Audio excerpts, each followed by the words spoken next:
जी हाँ, नमस्कार साथियों। इस समय की बेहद बड़ी खबर मैं आपको बता दें कि साथियों अखिलेश यादव, जहाँ पर साथियों भाजपा पर साथियों बेहद बड़ी तरीके से कह सकते हैं कि निशाना साधा है। जहाँ पर कह सकते हैं कि भाजपा के फॉर्मूले इस बार फेल होंगे और बीजेपी का अंत आ गया है। जहाँ पर अखिलेश यादव ने और क्या कहा है, साथियों आपको पूरी जानकारी विस्तार से देंगे। साथ ही में वीडियो को लाइक और चैनल को सब्सक्राइब जरूर करेगा। आपको बता दें कि समाजवादी पार्टी सपा के अध्यक्ष और उत्तर प्रदेश के पूर्व मुख्यमंत्री अखिलेश यादव ने रविवार को पीडीए पिछड़ा वर्ग यानी कि दलित व अल्पसंख्यक में विश्वास करने वालों को हवाला देते हुए कहा है कि एक सर्वे में ये बात सामने आई है कि पिछड़ा दलित और अल्पसंख्यकों की 91% आबादी इस बार पीडीए के लिए एकजुट होकर वो वोट करेगी। वहीं पर भाजपा के समीकरण तथा फॉर्मूले इस बार फेल हो गए हैं। आपको बता दें उन्हें भी ये भी दावा किया है कि भारतीय जनता पार्टी यानी कि बीजेपी अपनों से ही हारेगी और यादव ने यह भी कहा है कि भाजपा उम्मीदवारों के चयन में काफ़ी पीछे रह गई है क्योंकि उम्मीदवार ही नहीं मिल रहे हैं, क्योंकि कोई भी चेहरा यानी कि हारने के लिए चुनाव नहीं लड़ना चाहता।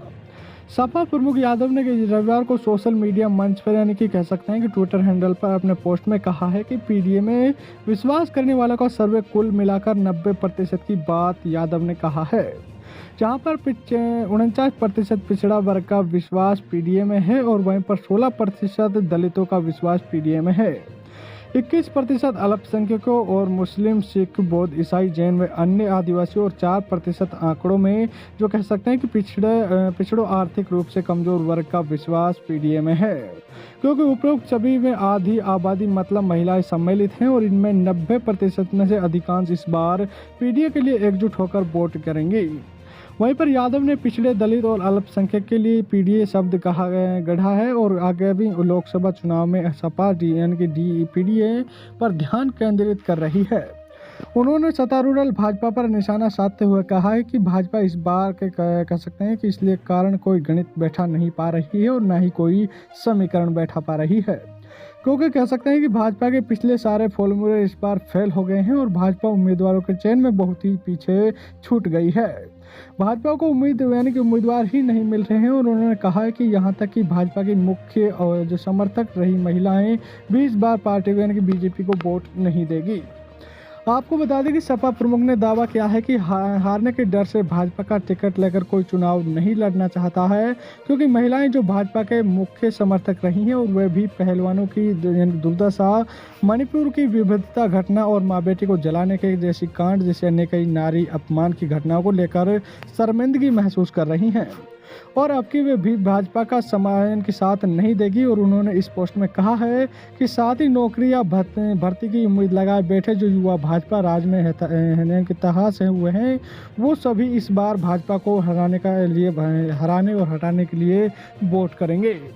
यादव ने कहा है कि अपने बुद्धिजीवी समझने वाले समाज में जो लोग तथाकथित नैतिकता और राजनीतिक ईमानदारी के नाम पर भाजपा को और देखते थे, वो महाराष्ट्र, बिहार, चंडीगढ़ महापौर चुनाव और झारखंड की सत्ता के लालच में भरी जो अनैतिक व भ्रष्ट व्यवहार की घटनाओं से इतने केवल क्षुब्ध हैं बल्कि कथित भी हैं। और वहीं पर पूर्व मुख्यमंत्री ने कहा है कि ऐसे में बहुत ज़्यादा है और निष्कर्षता से भाजपा के वोट में ही भारी कमी रहेगी। वहीं पर भाजपा अपनों से ही हारेगी और उन्होंने यह भी कहा है कि किसानों के बीच दोगुनी आय के यानी कि झूठे वादों, फसल को नुकसान पहुंचाते हुए पशुओं से छुटकारा दिलाने की झूठी गारंटियां और महंगी होती कृषि की लागत के कारण भाजपा विरोध ले है। यादव ने यह भी कहा है कि जीएसटी की यानी कि जो वैद्यत जामी भाजपा के परंपरागत कारोबारी, वोटर मतलब के दुकानों और व्यापारों के छोटे कारखानों मालिकों को पहले ही पार्टी से दूर कर चुकी है। जहां पर भाजपा अरबपति साथियों के लिए मजदूर व श्रमिक और कह सकते हैं कि जो विरोधी नियम कानून लाहर मेहनत मजदूरी का पैसा मार रही है और इसलिए मजदूर किसान भी भाजपा के पूरी तरह से खिलाफ हो गया है। वहीं पर कह सकते हैं कि चौतरफा विरोध के माहौल में भाजपा जो कह सकते हैं कि उपहार मानकर जो बैठ चुकी है और वहीं पर भाजपा के नेतागण जन आक्रोश देखकर भागे फिर रहे हैं। वहीं पर कह सकते हैं कि जो बाकी बचे स्वार्थी भाजपाई समर्थक अपनी पुरानी परंपरा को निभाते हुए भूमिगत हो गए हैं और सपा के प्रमुख ने नारा भी दिया है कि यानी कि लिए पीडीए ने अंगड़ाई भाजपा की सामत आई। साथियों, इस समय की बेहद बड़ी खबर है, ज़्यादा से ज़्यादा शेयर करें, वीडियो को लाइक करें। अभी तक चैनल से नहीं जुड़े हैं तो चैनल को जरूर सब्सक्राइब करें, जिससे कि आपको हर महत्वपूर्ण खबरें मिलती रहेगी। धन्यवाद।